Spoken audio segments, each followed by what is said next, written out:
When I was 13 years old, I was 6'5". So think about that as a little child. You can't tell this from looking at me or from my voice, but I'm 6'8" tall and actually went to college on a basketball scholarship. I got to play against Michael Jordan when he was at North Carolina. Really? Oh my God, that is exciting. It really was. We were given a formula of how we as human beings communicate. And that formula was 7-38-55. So 7% of how we communicate a message with each other are the words that we use. That's only 7% of how that message comes across. 38% is the tone of the voice that you use with that message. And then more than half, 55% of how a message comes across is our body language and our facial expressions. I just had a feeling with this guy. I said, what would it take for you to come out? And there was a long pause. And he said, give me a beer. And I was like, if I gave you a beer, do I have your word that you would let your wife go and you would come out peacefully? He said, do I have your word I could drink it? As long as you don't quit, you can never be defeated. And whenever I get the opportunity to speak to young people especially, I always tell them, if there's something in your heart, something in your soul that you believe you're supposed to do, but it scares you, go ahead and do it. Because at the end of your life, the things you're going to regret are not going to be the things you did. They're going to be those things you didn't do. And by then it's going to be too late to go back and do them. I wish I would have known this when I was younger. It's more important who you work with and who you work for than it is the work that you do. Find people who care about you. Find people who are willing to invest in you. Find people who want you to be successful in your life.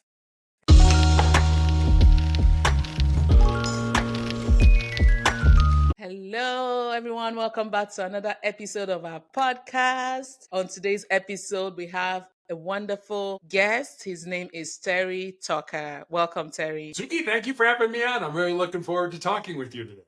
You're welcome. I love your background. That's nice. I love the books, the shelves, everything. Looks so nice. So a quick intro on Terry. Terry is a former NCAA Division I basketball player, a former SWAT Hostage Negotiator, and a cancer warrior for the past 12 years, which has included amputation of his leg. He's a published author of the book Sustainable Excellence, 10 Principles to Leading Your Uncommon and Extraordinary Life. Thank you so much, Terry, for coming. That was a wonderful bio. Good to have you and to learn more about your story. Well, I'm looking forward to it. I think this is going to be fun. Awesome. Okay, so let's just jump right into it. So, Terry, can you tell us about yourself? What was growing up like and all of that we want to learn? Sure. So I grew up on the south side of Chicago, one of the larger cities here in the United States. I'm the oldest of three boys. You can't tell this from looking at me or from my voice, but I'm 6'8" tall and actually went to college on a basketball scholarship despite having 3 knee surgeries in high school. I have another brother who's 6'7", who was a baseball pitcher for the University of Notre Dame. Another brother who's 6'6", who was drafted by the Cleveland Cavaliers in the National Basketball Association. And then my dad was 6'5". So we used to joke that if you sat behind our family in church growing up, not a prayer's chance you were going to see anything that was going on, at the front of the church.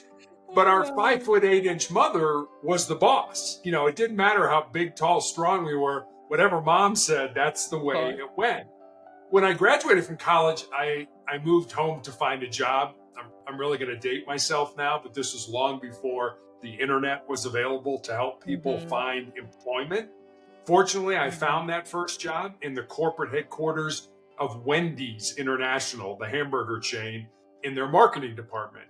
That was the good news. The bad news was I ended up living with my parents for the next 3.5 years as I helped my mom care for my father and my grandmother, who were both dying of different forms of cancer. After Wendy's, I went to work for the hospital that cared for my father and my grandmother.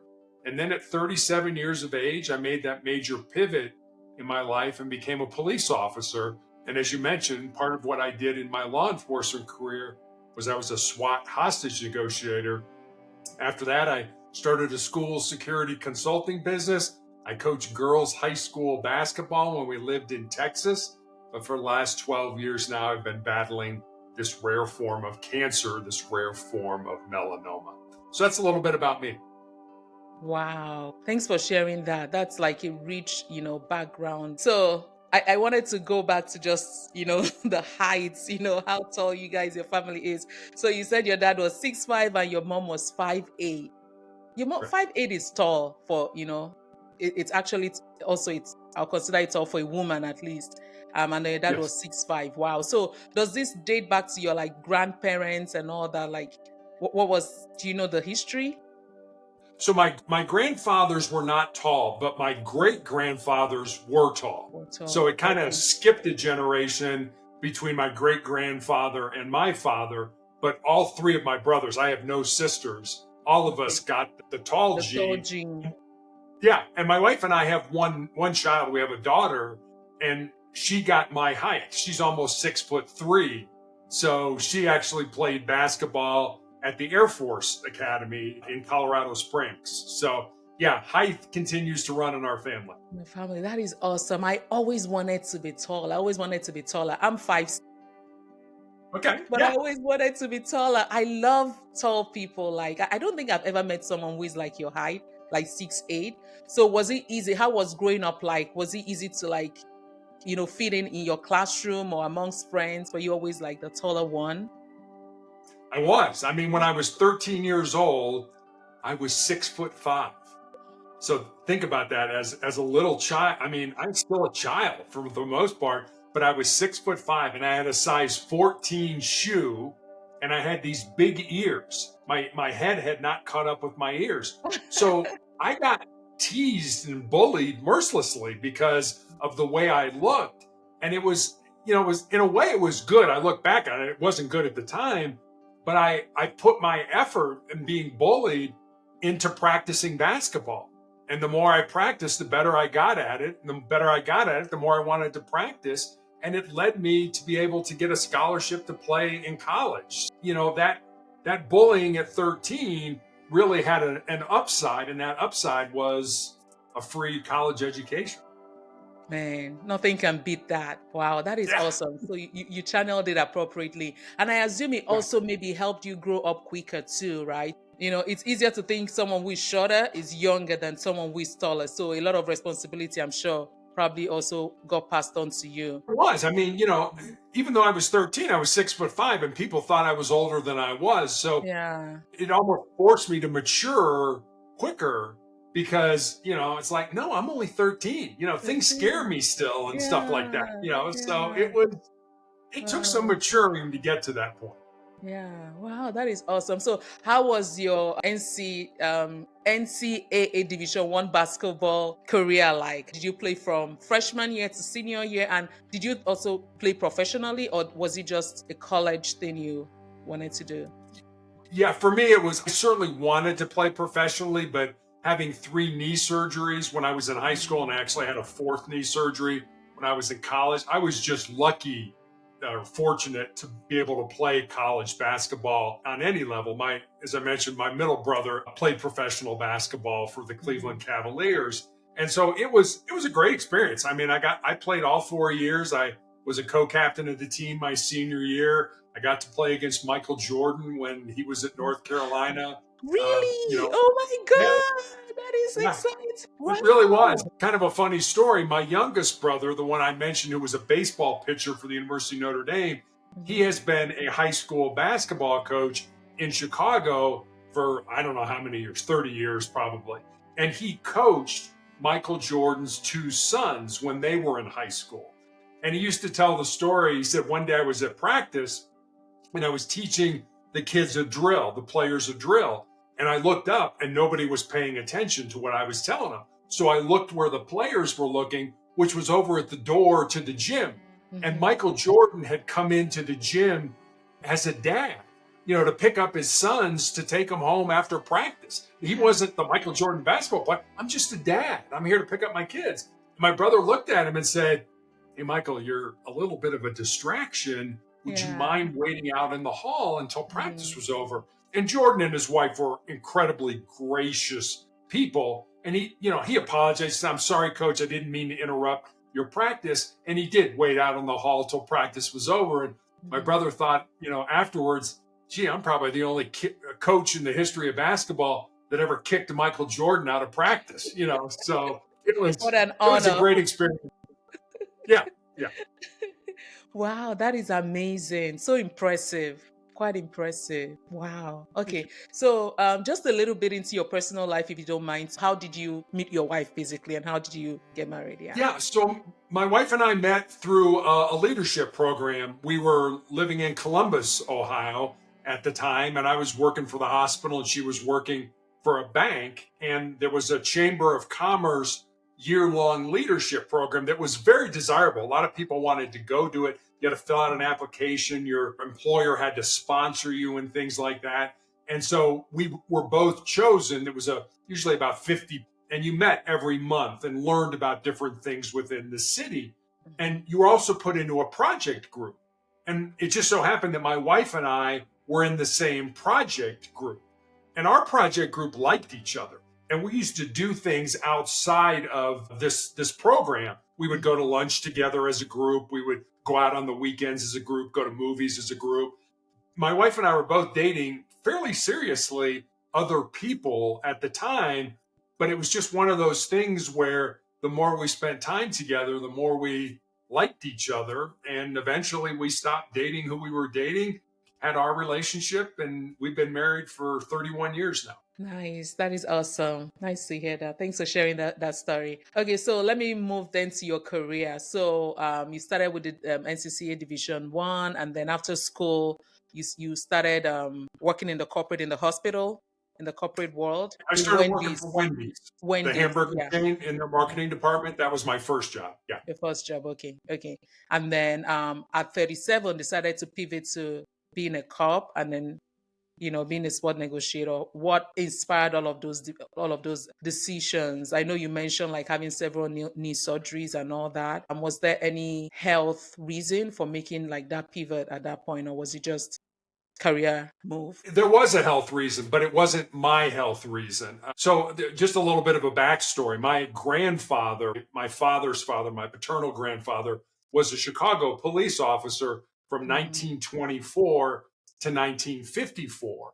And in 1933, he was shot in the line of duty with his own gun. It was not a serious injury. He was shot in the ankle. But my dad, who was an infant at the time, mhm, always remembered the stories when he was growing up that my grandmother told of that knock on the door of Mrs. Tucker, grab your son, come with us, your husband's been shot.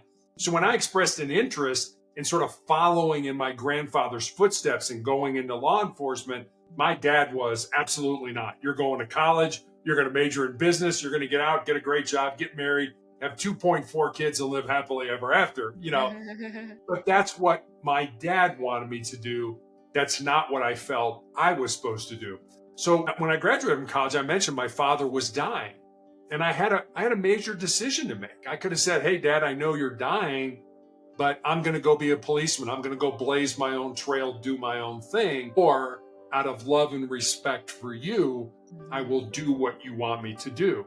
So understanding that backstory now, my resume makes a little more sense. I went into the business world because it's what my father wanted me to Yeah. do. Yeah. And I joke, I did what every good son did. I waited until my father passed away and I followed my own dreams. And honestly, Zuki, that's one of the things I'm most proud of in my life is that I never let my dream die.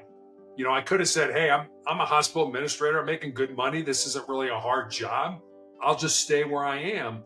But I gave that up, certainly with the help and support of my family, to say, "All right, I'm going to become a rookie police officer, start at the bottom, and work my way up in a job that I felt I was supposed to do." That is awesome. I love that. And for someone hearing this, I mean, you have the right to pursue your dream, right? At some point in life, you might do things because you need to please your parents or please, of course, rightly so, but then at some point you should definitely pursue your dreams. So you worked your way through the police, started as a regular cop and then worked into becoming a SWAT negotiator. What was it like? Can you, if it's okay to share, I don't know if there's some secretive things you can share as a SWAT negotiator, but what No, was working?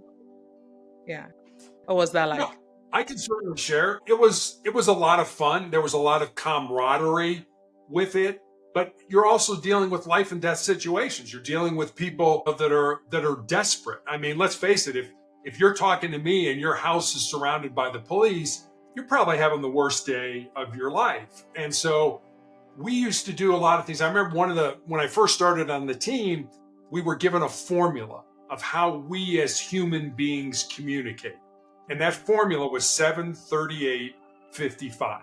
So 7% of how we communicate a message with each other are the words that we use. That's only 7%. And think how many times you've been like, ooh, I wish I hadn't have said that, or I wish I would have said it in a different way. That's only 7% of how that message comes across. 38% is the tone of the voice that you use with that message. Are you really excited and crazy?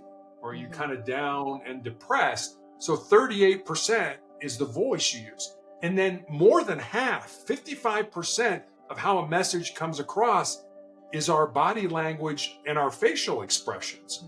And they gave us that formula because when we were negotiating with somebody, if you had a gun and you were barricaded in a room, I was not in the room with you. At best, I was on the outside talking to you through a door, but a lot of times I was blocks away talking to you on the phone. And so I didn't have the luxury of that 55. I didn't have, if I said something to the person, I didn't see them kind of roll their eyes like, oh, what a dummy. I can't believe he said that to me. So we had to get good at figuring things out, certainly based on what people were saying, but also what they weren't saying and how they were saying it. And I'll give you a couple stories, I guess. One is totally not the way they usually went. I was working this, and I was a sergeant at this time. I was working in uniform. I got to the scene because I was in a marked car, and I was talking to the officers, and I'm like, what's the deal? Said, he's drunk. He's got a gun. He's taken his wife hostage, and he's barricaded himself in his house. I said, okay. So do you have him on the phone? Yes, we do. So let me talk to him. So we talked. And Zuki, it was usually hours, like 3-4 hours into the conversation before you started talking about solutions to the problem, getting them to come out, put the gun down, things like that. But I just had a feeling with this guy. And so I said to him, we talked for about 15 minutes. I said, what would it take for you to come out? And there was a long pause. And he said, give me a beer.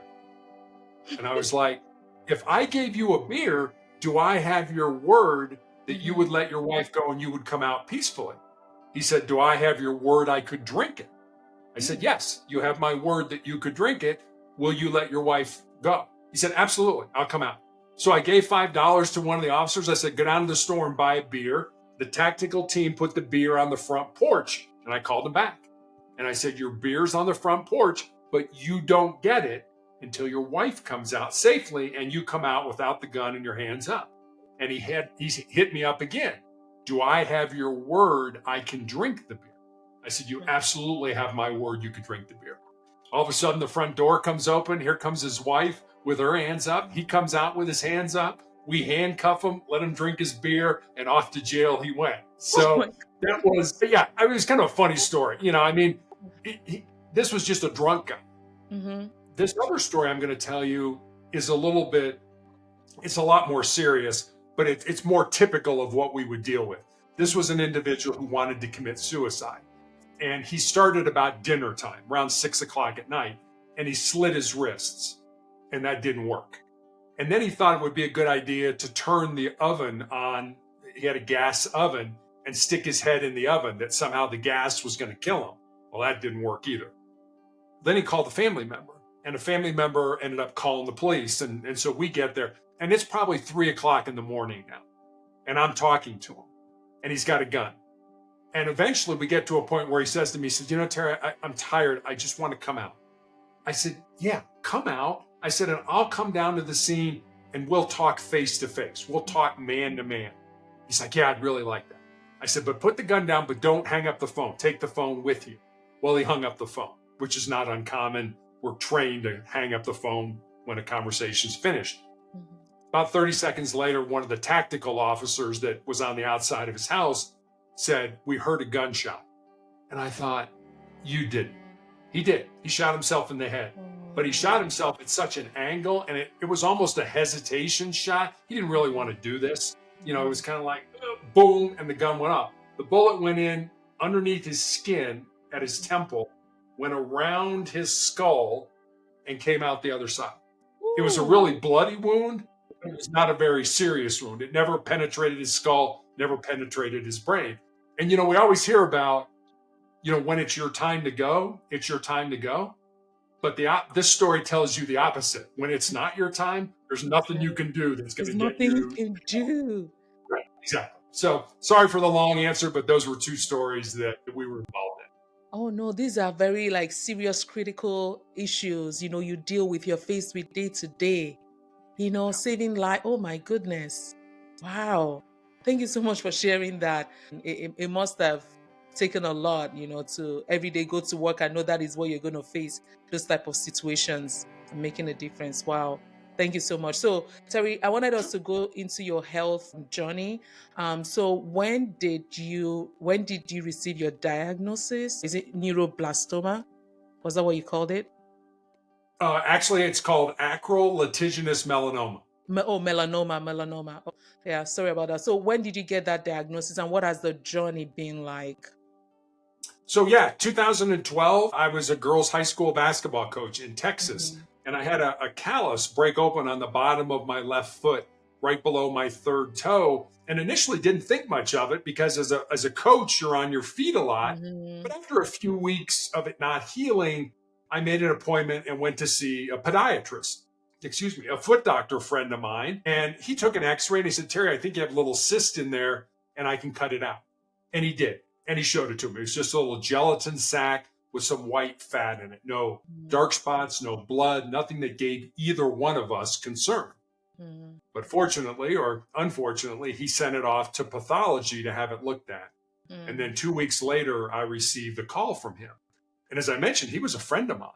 And the more difficulty he was having explaining to me what was going on, the more frightened I was becoming. Until finally, he just laid it out for me. He said, Terry, I've been a doctor for 25 years, and I have never seen the form of cancer that you have. You have this incredibly rare form of melanoma, and most people think of melanoma as too much exposure to the sun. It affects the melanin, the pigment in our skin. Mine has nothing to do with sun exposure. It's just a rare form that appears on the bottom of the feet or the palms of the hands. And he recommended I go to MD Anderson Cancer Center in Houston to be treated.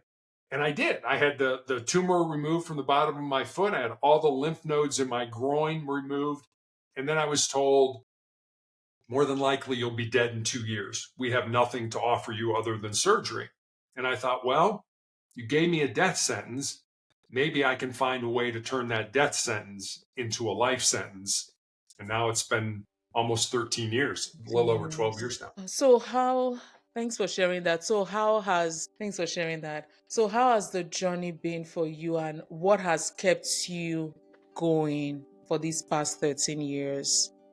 What has kept you fighting? What has kept you being positive and, just living? What is that? Yeah, I mean, it's been terrible. I mean, there's never been a time during those years that I've been in remission or that I wasn't dealing with the disease. I mean, when I was initially diagnosed, I was put on a drug called interferon, and I took a weekly injection of interferon that, as my doctor used to say, it's not going to cure you, but we're trying to kick the can down the road. We're trying to buy you some more time.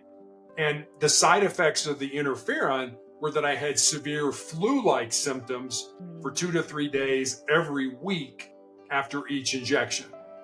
And I took those weekly injections for almost 5 years. So imagine having a terrible case of the flu every week for 5 years and knowing that this wasn't going to cure me, that this wasn't something that, okay, I'll put up with it because I know the outcome is going to be positive. It wasn't. And there were times where I literally I kind of felt there were two camps. There was the living and the not dying. And I was in the not dying camp. I didn't feel I was living at all. I was so sick of being sick that I prayed to die. It was like, come on, God, take me out of this. Eventually, the interferon became so toxic to my body that I ended up in the intensive care unit at the hospital with a body temperature of 108 degrees, which is usually not compatible with being alive. Somehow I survived that. But then I ended up going off the interferon, and the cancer came back in the exact same area in my foot where it had presented 5 years earlier. That necessitated the amputation of my foot in 2018. Cancer worked its way up my leg in 2019, 2 more surgeries in my shin area. And then right in the middle of the COVID pandemic, I found out my entire lower leg was full of cancer and I had tumors in my lungs and I needed to have my leg amputated above the knee. And so I did. And so now I'm on a clinical trial drug to keep the tumors in my lungs stable. And what's gotten me through this are what I call my 3 F's: faith, family, and friends. I have a very strong faith in God that my illness is something he can use, that God can use to show his power, his mercy, his love, his healing. My family has gotten me absolutely through this journey. And then the friends that I have that have never left my side in the almost 13 years now that I've been battling this. So that's what gets me through it every day. Faith, family, and friends. Without them, I don't think I'd be here right now. Oh my God. Thanks for sharing that. And I hope for someone listening who probably has, challenges or whatever they are going through, they can draw some strength from your story. Having those 3, I think, are very powerful: faith, family, and friendship. I'm a Christian as well. I believe in God. I know sometimes, the Bible, there are lots of stories where God has healed people. And there are also, times when, like Paul in the Bible, where he said, God has given me a thorn in the flesh, and I've prayed several times for him to take it away. Yeah. So like what I'm hearing from your story is that even though this is happening, you're still strong in your faith in God, and God is using it for a greater purpose to encourage people. Like looking at you, honestly, I can't even, like, you are so bright, like full of light. Like I can't even tell until I think you mentioned you were sitting in a wheelchair, but I can't tell. So your life is such an encouragement for people, I'm sure, around you. So thank you so much for sharing that. Right now, what is the treatment like right now? So you're no longer you're not doing chemo, you're not doing any of that. You're just on this trial drug that is helping keep the tumor stable. What is the future? Is there any maybe hope that this goes away, or what's next? I don't know if there's any hope that it's going to go away. I think at best it will turn into a chronic disease, something that I always have, that I always have to manage, kind of like diabetes or something like that. You can live with it. And in a lot of ways, I have been. The clinical trial drug that I'm on now is kind of interesting. It's not like a chemotherapy. It doesn't go in and destroy the cancer, but the way cancer proliferates in your body is it secretes an enzyme or a protein that hides itself from your immune system.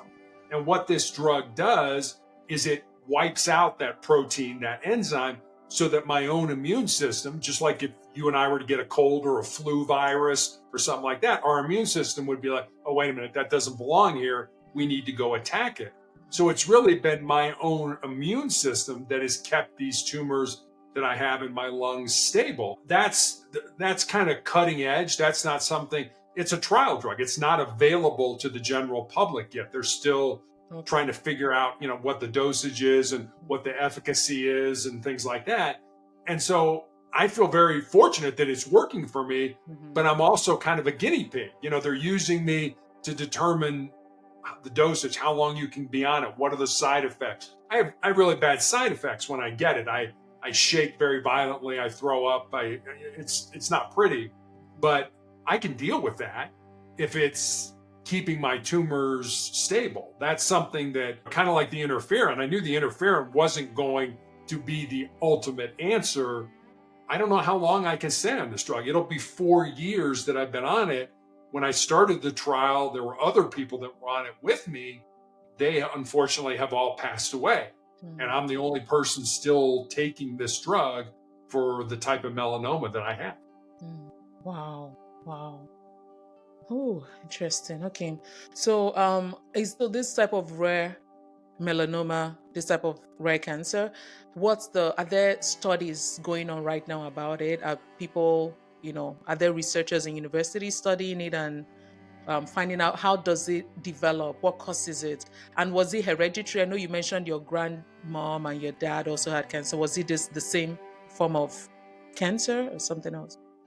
No, and that's the interesting thing about this cancer is I've had all 88 genes that doctors either know of or suspect cause every form of cancer that we know about tested to see if I have a mutation, to see if I would be more susceptible to a particular cancer. So this genetic testing came back and basically said, you have absolutely no mutations in any of your genes that would predispose you to any type of cancer, which certainly begs the question, then why did I get this incredibly rare form of cancer?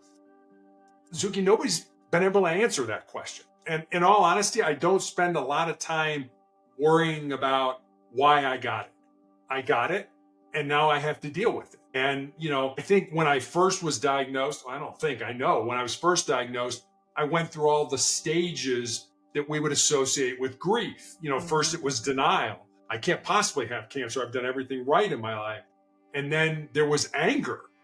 I can't possibly have this cancer. I've done everything right in my life. And then there was a bargaining with God. Our daughter was in high school when I was initially diagnosed, and I was told I'd be dead in 2 years. So there was sort of, hey, God, just let me live long enough to see her graduate from high school. And then I got down, I got depressed, I felt sorry for myself.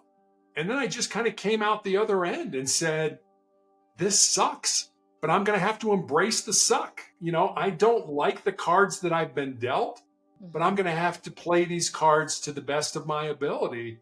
And that's really what I've been trying to do for these last 12, almost 13 years now. Wow. So do you think maybe that mindset, that positivity and all that has kept you going as well? Because, Oh, absolutely. I focusing on the positive, focusing on being upbeat. And don't get me wrong. I don't want your audience to think that I don't have bad days. I do. When I go to therapy, like I said, I shake, I throw up. I cry, I feel sorry for myself. I get down. I have those bad days. But when I do that, one, I don't let myself stay there. And it's absolutely a choice that you can decide to stay in that gloom and doom. But what I usually do is when I feel that way, I'm looking internally. I'm looking at me like, oh, woe is me, look at me. And I find a very easy way to turn that around is to go look for somebody else to help or pick up the phone and call somebody who I know has cancer. Hey, how's it going today? How you doing? How's your treatment? Now, all of a sudden, I'm not focused on me.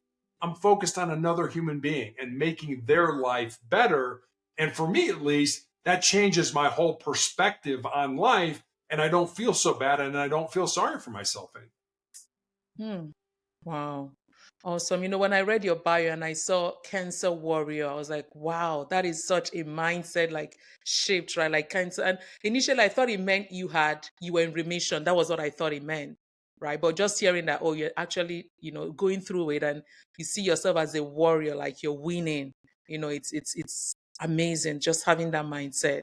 Wow. Yeah. Thank you so much. So I wanted you to share with us the 4 truths you live by and how that has helped you overcome everything you've been through.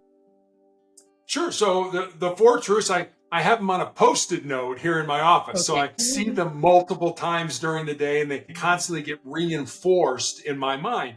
And they're just one sentence each. And the first one is control your mind or your mind is going to control you. The second one is embrace the pain and the difficulty that we all experience in life and use that pain and difficulty to make you a stronger and more resilient individual. The third one I look at kind of as a legacy type of truth, and it's this: what you leave behind is what you weave in the hearts of other people. And then the fourth one I think is pretty self-explanatory. As long as you don't quit, you can never be defeated. And I call these four truths sort of the bedrock of my soul. I think they're just a good place to start to build a quality life off of. Wow, I feel like these four truths cuts across, like just it's something we should imbibe regardless, right? Just because they're just, solid things to go by. So when did you, was this always your mentality, your mindset, or did these past 12, 13 years actually make you sit in with yourself and like hone in on these truths? I think a little bit of both. When I was in high school, I mentioned I had 3 knee surgeries. And I remember when I went back playing basketball after those knee surgeries, that my brain was putting all kinds of negative thoughts into my mind. Things like, hey, you're probably a step slower because you've had these surgeries, and college coaches aren't going to be interested in recruiting you. And I learned early that it's like, no, I'm still playing at an elite level, and coaches are still reaching out about the possibility of getting a scholarship to college. I learned that I needed to change the narrative, to change what was going on in my brain. The Cleveland Clinic, a very large and prestigious healthcare organization, has done a lot of study on the brain, and they estimate that on any given day, we have about 50 to 70,000 thoughts that just pass through our brain. Many of we don't even pay attention to. The interesting thing is, your mind can still only hold one thought at a time. Why would you want to make that a negative thought? And I think the problem with most of us, and I know I've done this in my life, is that we think with our fears and our insecurities instead of using our minds. And I know I've done that. I know I've been like, I want to start a project or get involved in a business, and you kind of pull back and you're like, ooh, wait a minute. Maybe I'm not smart enough, or maybe I don't have enough information, or what will people think about me if I fail? Yeah. That's thinking with our fears and our insecurities. That's not thinking with our minds. And whenever I get the opportunity to speak to young people, especially, I always tell them, if there's something in your heart, something in your soul that you believe you're supposed to do, but it scares you, go ahead and do it. Because at the end of your life, the things you're going to regret are not going to be the things you did. They're going to be those things you didn't do. And by then it's going to be too late to go back and do them. Serious word. That's word. Yeah. Wow. Thank you so much for sharing that. Can you tell us a bit about your book? I know you wrote the book. Does the book also contain like these 4 truths, and what is it about, and how can people, share about that? Yeah. So I've written another book called 4 Truths and a Lie, and I'm hoping to have that out early next year. Awesome. So that one will, kind of take care of the 4 truths. But Sustainable Excellence, the 10 Principles to Leading Your Uncommon and Extraordinary Life, was really a book born out of 2 conversations that I had. One was with a former player. As I mentioned, I was a girls' high school basketball coach when we lived in Texas. So I had one of my former players move to the area in Colorado where my wife and I live with her fiance. And the 4 of us had dinner one night. And I remember saying to her after dinner that I was excited that she was living close and that I could watch her find and live her purpose. And Zuki, she got real quiet for a while. And then she looked at me and she said, well, Coach, what do you think my purpose is? I said, I have absolutely no idea what your purpose is, but that's what your life should be about. Finding the reason or the reasons you were put on the face of this earth. And there are reasons you're here, using your unique gifts and talents and living that reason. So that was one conversation. And then I had a young man reach out to me on social media who was in college, and he asked me what I thought were the most important things that he should learn, not to just be successful in his job or in business, but to be successful in life. And I didn't want to give him the, get up early, work hard, help out. I didn't want to give him sort of the cliches that we all know. I wanted to see if I could go deeper. So I spent some time, taking some notes, and eventually kind of had these 10 thoughts, these 10 ideas, these 10 principles. And so I sent them to him. And then I stepped back and I was like, well, I got a life story that fits underneath this principle, or I know somebody whose life emulates that principle. So literally during the 4 to 5 month period where I was healing after I had my leg amputated, I sat down at the computer every day and I built stories, and they're real stories about real people underneath each of the principles. And that's how sustainable excellence came to be. Wow, nice. So it's gonna be a very like relatable or interactive book, such that you're actually learning from real life examples of people's stories. Okay, I like Exactly. that. Nice. Where can people get the book? Anywhere you can get your books online, Amazon, Amazon. Okay. barnesandnoble.com, Apple iBooks, wherever you can get a book online, you can get sustainable excellence.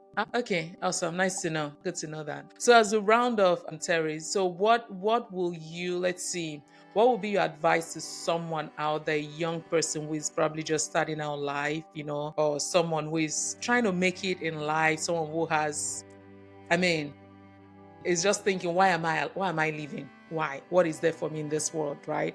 Or someone even going through the health challenges, health challenges and all that. What will be your advice to them? And is there anything you know now that you wish you knew when you were younger? Can you touch on those? Sure. I guess let me start out with the advice. And I think this is incredibly important. And I wish I would have known this when I was younger. It's more important who you work with and who you work for than it is the work that you do. Find people who care about you, find people who are willing to invest in you, find people who want you to be successful in your life, and hitch your wagon to those people and climb your mountains together. I think that's really incredible advice. The thing that I've learned over certainly this cancer journey that I kind of knew, but I didn't, kind of goes back to a story. And it's a true story. This happened back in the 90s at Johns Hopkins University here in the United States, out on the East Coast. And the story, there was a professor there that did an experiment with rats. And as soon as I say that, everybody's like, oh my God, he's going to talk about rats. Yeah, I am. Hang with me. It's a good story. So he wanted to see how long the average rat could tread water. So he put rats in a tank of water that was over their head. And the average rat treaded water for about 15 minutes. And just as those rats were getting ready to sink and drown, he reached in, grabbed them, pulled them out, dried them off, and let them rest for a while. And then he took those exact same rats and put them back in that exact same tank of water that was over their head. And the second time around, on average, those rats treaded water for 60 hours. Think about that. The first time, 15 minutes. It's not like you're going to flunk a test or your marriage is going to fail or your business is going to go under. You're going to die. Your life is going to be over. And the second time around, 60 hours, which taught me two things. Number one, the importance of hope in our lives. That if we know we're doing the right things, we know we're on the right path. Maybe not today, maybe not this month, maybe not even this year. But at some point in time, there's a good chance, nothing's 100%, that you're going to get to where you want to be. And the second thing that it taught me was just how much more our physical bodies can handle than we ever thought they could. We quit, we give up, we give in long before our physical bodies do because we listen to our minds. Our minds tell us this hurts, it's uncomfortable, stop doing it, and we listen to it. Now, don't get me wrong, I think we all have a breaking point, but that breaking point is so much farther down the road. When your mind starts telling you it hurts and you need to stop, you need to redouble your effort and push through that because you'll end up being a more resilient individual. Powerful. Thank you so much. Thank you for sharing that. What came to my mind was sometimes some days when I try to fast and then I'm hungry, so hungry at 12 o'clock. I'm like, my God, like it feels like my whole stomach is like it's going to burst open and I refuse to give in. And I realized that, wow, after a while, that hunger subsides and then I'm able to push through it and keep going. So That's a perfect example. You're absolutely right. That's a great story. Thank you for sharing that. yeah. Oh, wow. Awesome. So for whoever is listening out there, no matter how hard it is, you've been trying, keep trying. Don't give up, right? When you give up, then you're done. So long as you keep putting one foot in front of the other and keep going, there is hope. Things can turn around. You can get to your goal. just keep going. Wow, awesome. So Terry, where can people find you on social media? You on social media? Yeah, the easiest way to find me is to go to my website, motivationalcheck.com. All my social media links are there. It's Okay. just be easier to do that. You can leave me a message. You can get access to the book there. But I love hearing from people. So if you got something out of this podcast, please feel free to reach out to me. I'd love to have a conversation with you. Okay, awesome, fantastic. And then, what was my question? What was my last question? What are you working on? Are you working on anything? You mentioned the book, Four Truths and a Lie. When is that coming out next year? Is Yeah, there any other thing you're working on? Yeah, I've done the first draft. It's out with there's 6 or 7 people that are friends of mine that are willing to be brutally honest with me when I write a book, and I let them read it, and I'm waiting for feedback from them, and then I'll get it to a point where I'm more comfortable with it, and then reach out to the publisher and hopefully get it published sometime in the first part of 2025. Okay, awesome, fantastic. Wow, I'm going to leave all your information in the description box of the YouTube channel and the show notes of the podcast as well, so people can reach out. So as we round up, do you have any final words, any last word for our viewers, our audience? Yeah, I'll leave you with this quote. I love to read. I read all the time. There's a book called Farewell to Arms. It's written by a man named Ernest Hemingway, who wrote it back in the 1950s. And it's a book it's sort of a semi-autobiographical book about his time as an ambulance driver with the Italian army during World War I. And there's a line in that book that I absolutely love. And the line is this: life breaks everyone, and afterward, many are stronger at the broken places. And I think it's such a metaphor for life. Just like if you were to break your arm and a doctor would set that arm and put it in a cast, when that arm heals, when that bone heals, it will be stronger at the place it was broken than the rest of the bone. Same thing with life. We're all going to experience hard things in our life. People close to us are going to pass away. We're unexpectedly going to get let go from our job. We find out we have a chronic or a terminal illness. All those kind of things might happen to you in your life. If you can push through that, you will come out stronger on the other. Thank you so much, Terry. Really, really appreciate your being here with us and sharing your wisdom, your nuggets with us. I'm sure, a lot of people will take something out of it. And even me personally, myself, those 4 truths you shared, something I definitely will be working on personally. And yeah, we'll be praying for you. I'll be praying for you as well, because I'm a Christian. I believe in the power of prayer, and I believe in God's healing power and God's miraculous power. So I'll be praying for you. And thank you so much. Appreciate you being here. And thank you so much, viewers, for watching. Hope you enjoyed this special episode with Terry. Please engage with his work, reach out, go to his website and see what he's doing, and drop him a message. Thank you so much. Please leave us a review, a comment, share, like, subscribe, everything. We really appreciate your support, and we'll see you on the next episode. Thank you. Bye-bye.